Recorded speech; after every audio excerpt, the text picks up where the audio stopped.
weekend, and football's about to go bye-bye. Just one more practice out on the fields before John Harbaugh sends these guys home. And of course, back out to Owings Mills for training camp in about 6 weeks. Luke Jones has been on the scene. It hasn't been, summer hot out there, but the news has been made, and obviously all the things around Eugene Monroe and the situation with the cannabis tweeting and the fact that he hasn't played and the fact that he got his big contract and the fact that the Ravens drafted a left tackle to replace him. Luke, no shocker that Eugene Monroe's end of the termination of his services with the Ravens came on Wednesday afternoon. This has been one of those more dragged out, lengthy things, and I think they believed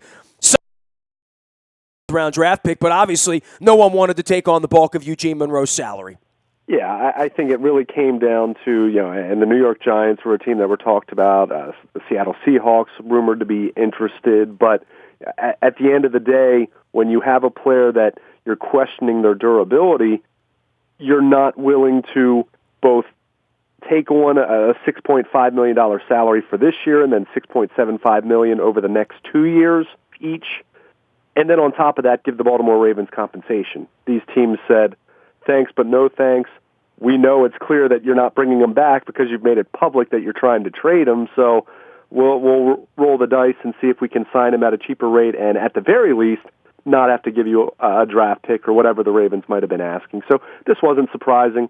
And as you mentioned, anyone who's paid attention to this, and this is why I've been surprised to see some of the reaction I've seen from a small group of fans, but a group of fans nonetheless, the Ravens made it clear from the end of last season that they were ready to move on. First, they unsuccessfully tried to re-sign Kelechi Osemele to permanently move him to left tackle, and that happened long before Eugene Monroe started tweeting about medical marijuana. And then they obviously drafted Ronnie Stanley 6th overall, their earliest draft pick in 16 years. So it was very clear from the point that they signed Stanley, I never bought for a second that Eugene Monroe was going to be on this football team in 2016. And for people that want to, and a lot of the national media is going to make this all about his stance on medical marijuana. Look, was that a factor here? Sure, I'm not going to be naive enough to think that the Ravens didn't like it. I mean, it was clear. John Harbaugh said back at the owners' meetings that this was something that was Eugene's position, that the team didn't share in that view. And I've said for all the merit that might be within that position that he has, it's clear that the Ravens weren't going to stand beside him on that. And, it got to a point where he was starting to take some shots at the Ravens.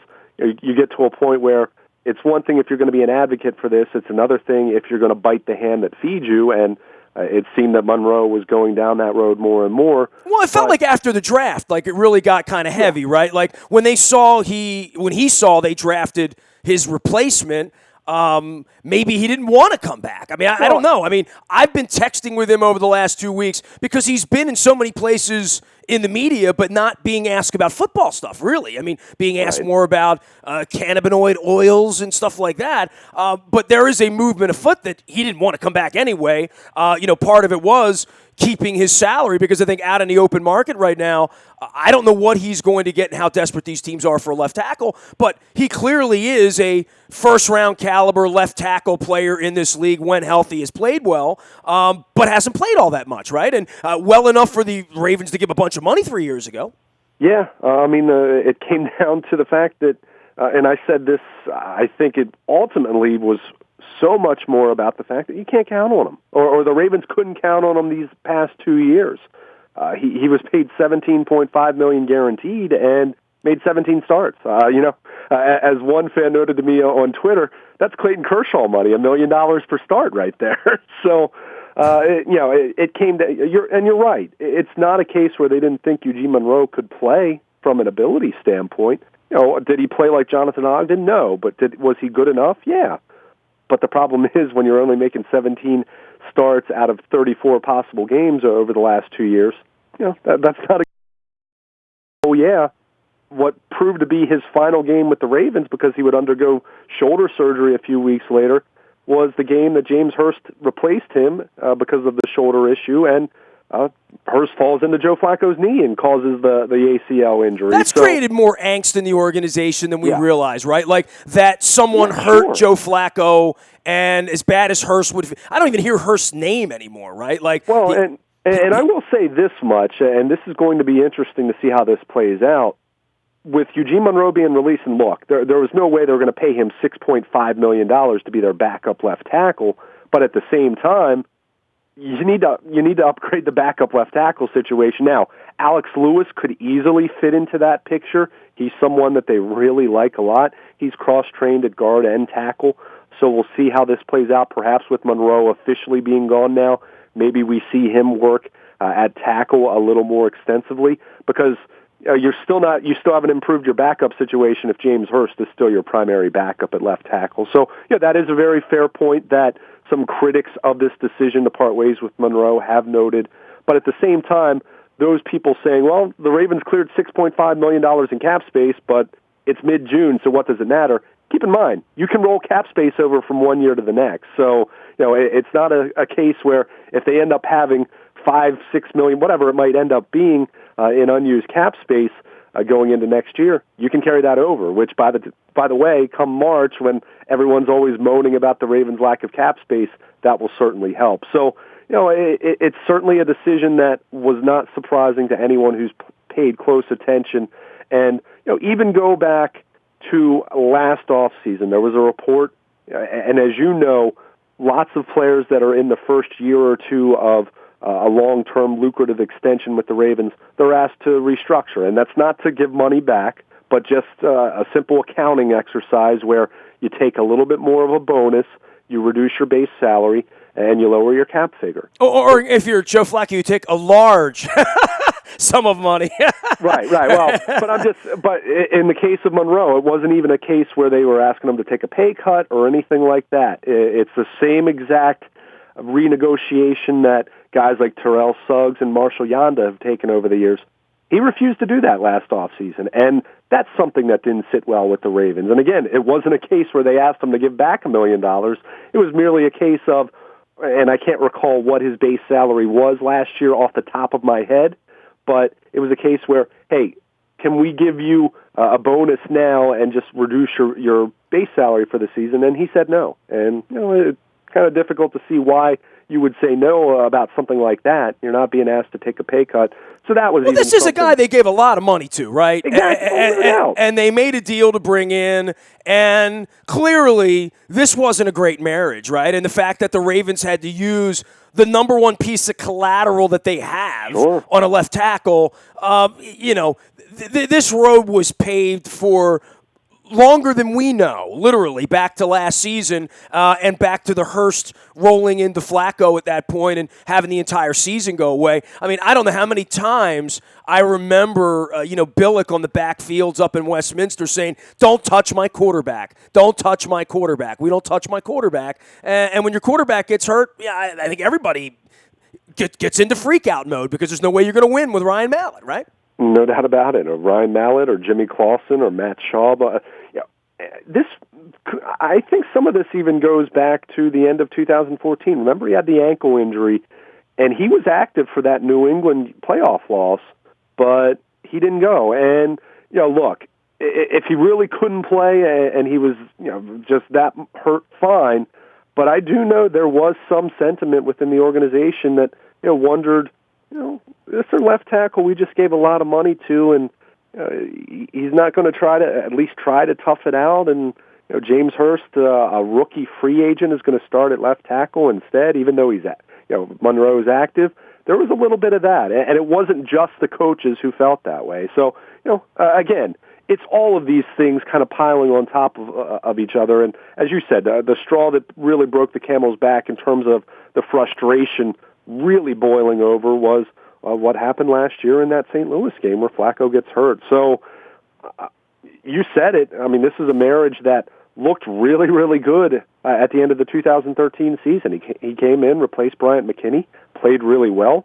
To that point in his career, I believe had missed 4 games over his first 5 years and looked like he was going to be the left tackle for the next 5-6 years. The Ravens paid him to be the left tackle for the next 5 years at that point in time.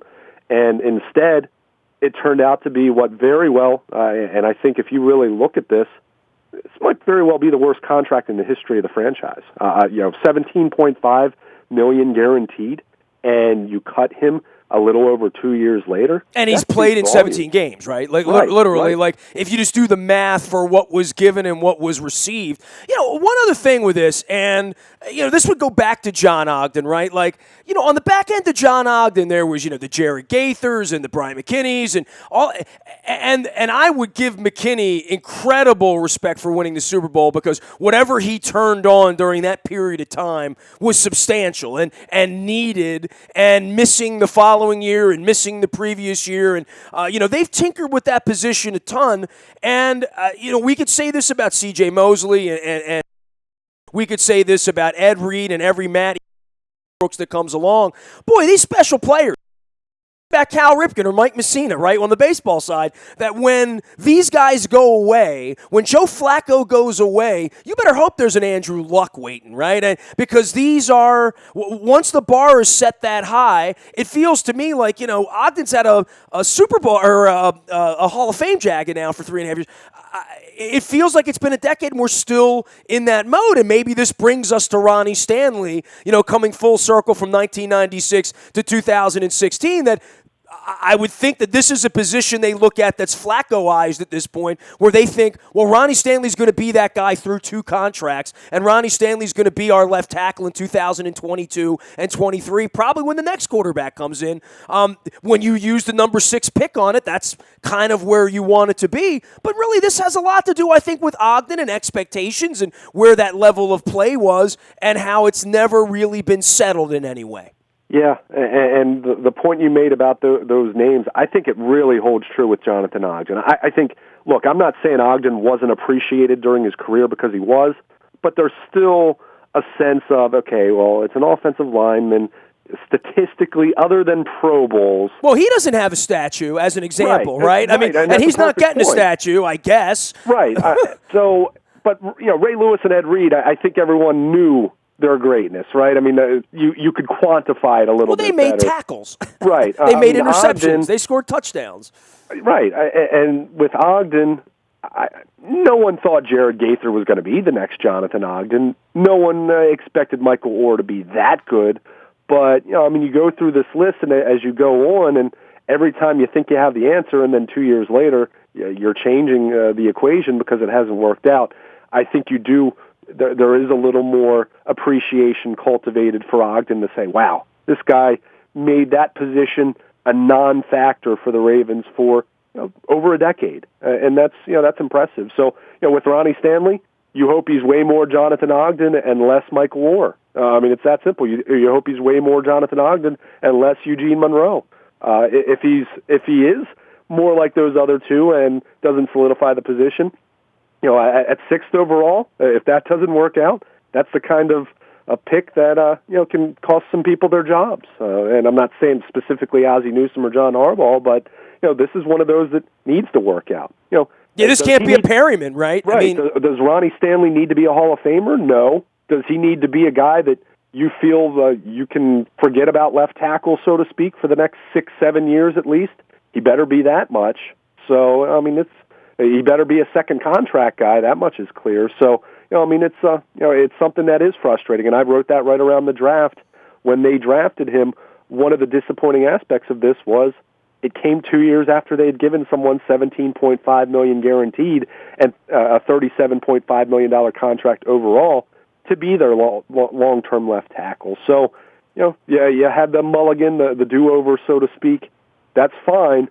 He better be the answer now. And as I did note, and as some of the critics of this decision to get rid of Monroe right now, you better hope that he can stay healthy and you're not back in a position with James Hurst and maybe they find, whether it's Alex Lewis, whether it's bringing in some other veteran as a backup tackle. I hope your plan isn't to have James Hurst once again be your backup left tackle, because that could be very problematic too, because injuries can be a part of the game as much as they like the fact that Ronnie Stanley was very durable in college. There was a point in time when Eugene Monroe was durable. Now, what happened the last 2 years, who knows, but you you better hope that Stanley can stay on the field. That's for sure. What's the dead money here, Luke, on Monroe? And look, they added all this up when they selected Stanley, right? I mean, so this isn't a shocker to them, but they were thinking that they could unload a former first-round draft pick, for a seventh-round pick, and Monroe's value probably went down with every cannabis tweet, right?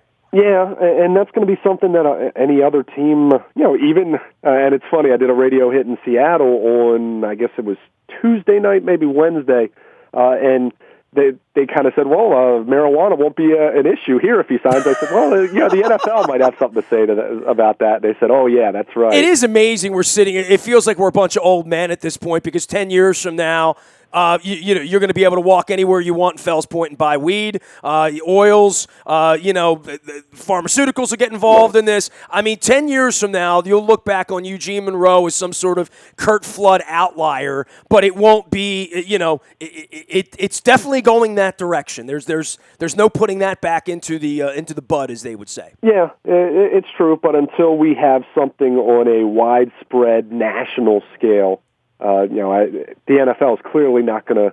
They're not going to be ahead of the curve when it comes to that. I think that much is obvious. See, I figure the NFL just want to get in and make more money on this, right? Yeah, Right. Have a little sponsored Raven logo, joints and packages for all I know. If they could slap their logo on it, they could make some money. But it is going to be an interesting part of which one of these sports looks at marijuana as medicinal.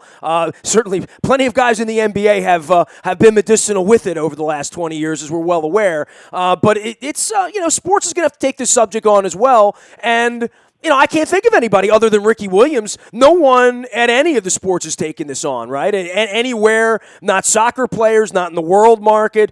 Eugene Monroe's and Ricky Williams are Snoop Dogg. He's not really an athlete, though. He's an athletic supporter. But it's fascinating that we'll think back on Eugene Monroe as being sort of the leading advocate of this on the front end, because at some point it'll be legal.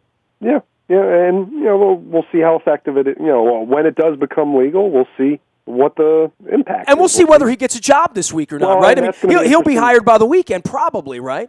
Sure. Well, you would think. I mean, based on the reported interest, as soon as the news trickled out on Wednesday afternoon. But to answer your question about the dead money, the Ravens saved $6.5 million in cap space this year.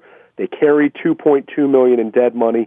So that $8.7 million cap figure is essentially 2.2 in dead money now for 2016. Next season, $4.4 million in dead money. But like I said, that cap space now, and the Ravens are sitting pretty with their cap space right now to make a move if they need to. I love when you say that, sitting pretty. They haven't sat pretty with their cap space since I've known you. Literally, I mean, they never, ever have had cap space, right? Ever. Well, I mean, they've had it at times, but they're never in a position like the Oakland Raiders or Cleveland where you're talking about 40 or 50 million in cap space. But this is a situation where keep in mind, they're trying to work out. They're hopeful to be able to work out a long-term deal with Brandon Williams before he hits the open market next year. They have Justin Tucker, which a deal with him would presumably lower his cap figure, having the franchise tag at the moment.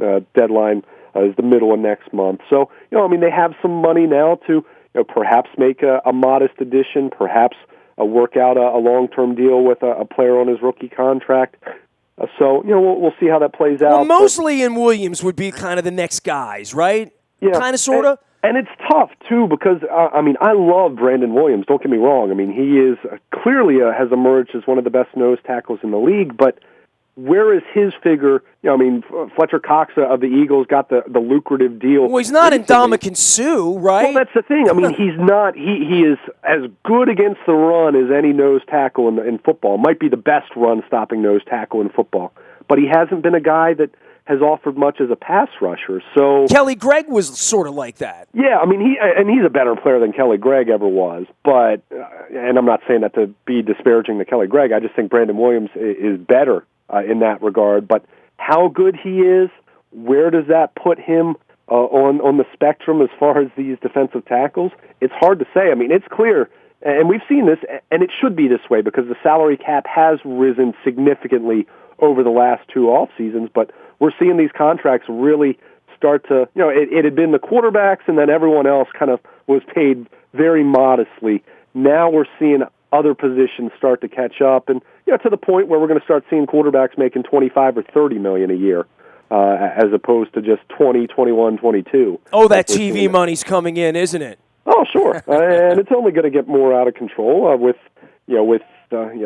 online streaming and television. As much as television and cable TV is an industry that's struggling overall, sports are where it's at, or where you want to be, because it's appointment TV. No one watches football on DVR. They watch it live. So there's so much value to having that for television, as opposed to where we're seeing TV kind of go away in some other regards, at least in the current format of cable TV anyway. So, but the TV contract continues to get more lucrative. You're adding streaming and the online piece to it now, so it's just going to go more and more in that direction. And by the way, I'm fine with the players having a bigger cut. As opposed to the owners just pocketing the billions. The players should get their share of that. But yeah, I'm waiting for Manny Machado to get his.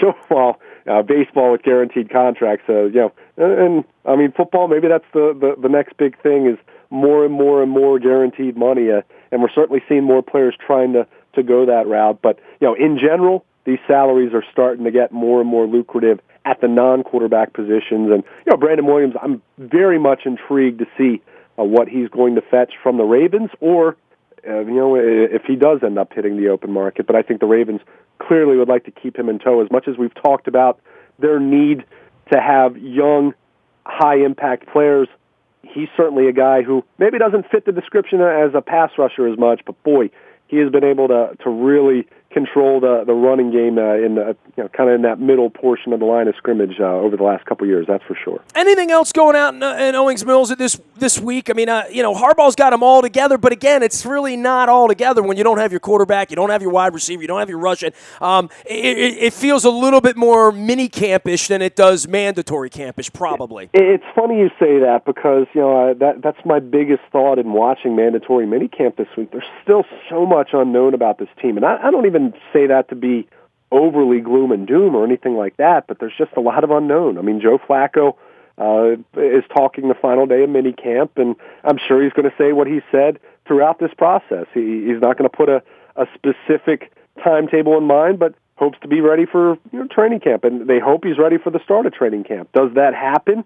Is he out there the very first day? We'll see. It might not be until a week later, but you deal with it. Steve Smith was very clear on Wednesday in talking about he's going to be smart about this injury. He had a very severe Achilles tendon. It would have been severe if he was 26, right? Right. So, I mean, he's already said, I'm not worried about playing in preseason games. He wants to get out there at some point toward the end of training camp at the very least, just to see where he is physically, but he's not worried about playing in the preseason if it doesn't happen. Terrell Suggs, the sentiment has been similar with him. Elvis Dumerville had a foot procedure in the offseason.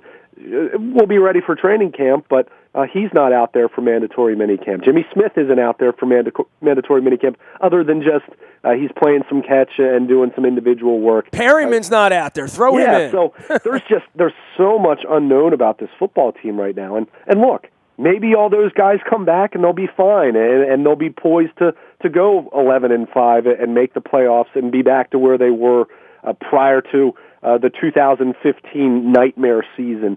But there's a lot of unknown, and you have a lot of older players in that group that I just mentioned. And this is why I remember saying to you at the Combine, for the people making the argument that maybe this team needed to make a little more drastic change and try to get younger. It's why I was willing to listen to that argument. We'll see how it works out as the Ravens. They brought in a few veterans. I mean, Eric Weddle has gotten rave reviews. Mike Wallace has gotten very positive reviews. Ben Watson, very positive reviews. They're hoping that a number of their young players, not just the rookies, but those guys going into their second year, that 2015 draft class. We always talk so much about players jumping from year one to year two, the Zadarius Smiths, the Max Williams. Those guys, they need guys like that to really take a step forward if this team is going to be a serious contender in the AFC. If not, I think this team will be better still, but how much better? As I pointed out when I talked about the potential loss of Perriman before they got better news, when you're 5-11, you got to take quite a jump. So they're looking for more than just modest improvement, and they're looking for more than just saying, well, we'll be better because we're healthy. Well, we saw last year the injuries didn't really pile up until the season was already over. So there's a lot of progress this football team needs to make, and when you have so many key players that aren't on the field at this point in time, it's not the biggest deal. It's not the end of the world.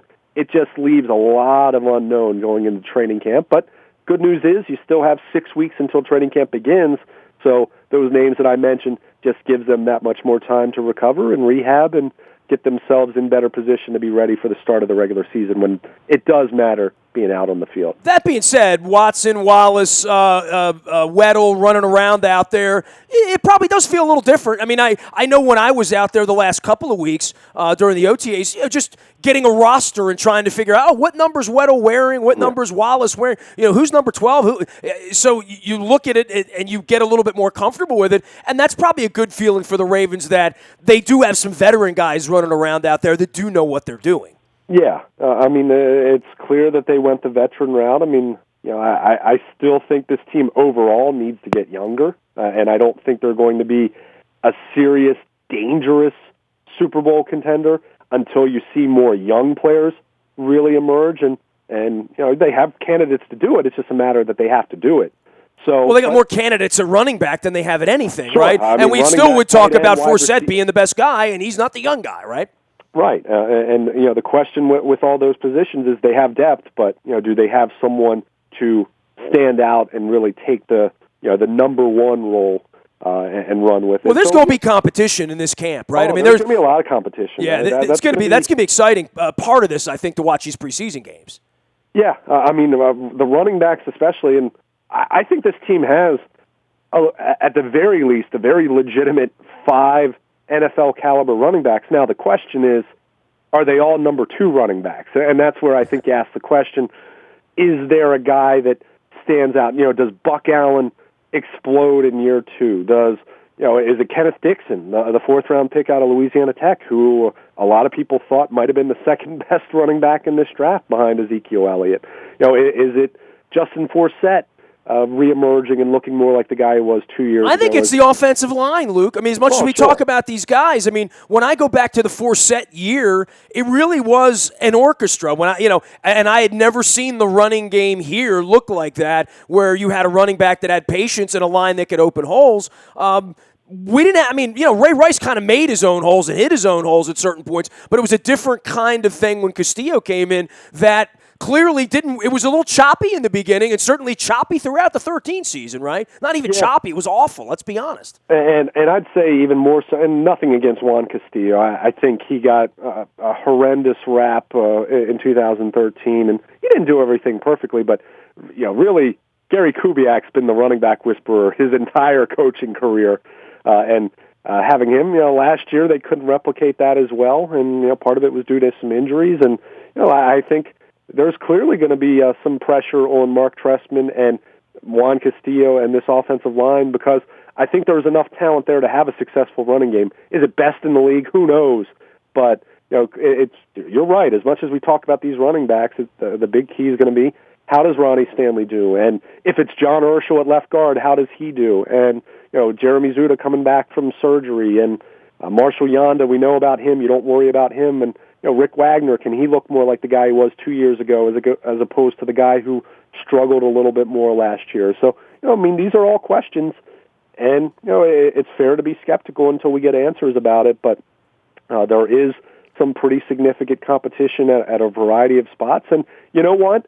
When you're coming off a 5-11 season, you better have competition, because you don't want anyone feeling too comfortable when you've gone 5-11, because, as John Harbaugh would say, that's certainly below the line as far as expectations in this town. And, it's a credit to the Ravens that they've created those expectations for the better part of a decade and a half, closing in on 2 decades. Yeah, 8-8 won't cut it this year, right? I mean, that's just where we are.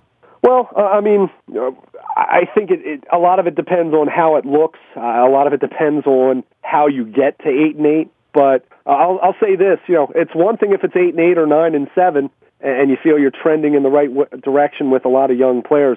It's another thing if you go 5-11 or 6-10, and you look like an old football team that's lacking playmakers again. So, I think that's going to be really interesting to see how it all plays out. But first and foremost, top of the list, got to get your quarterback on the field, and assuming you do that, then you're in business. But until then, OTAs and mini camps kind of felt like a placeholder, and I don't mean that to take a shot at Ryan Mallett. It's just reality.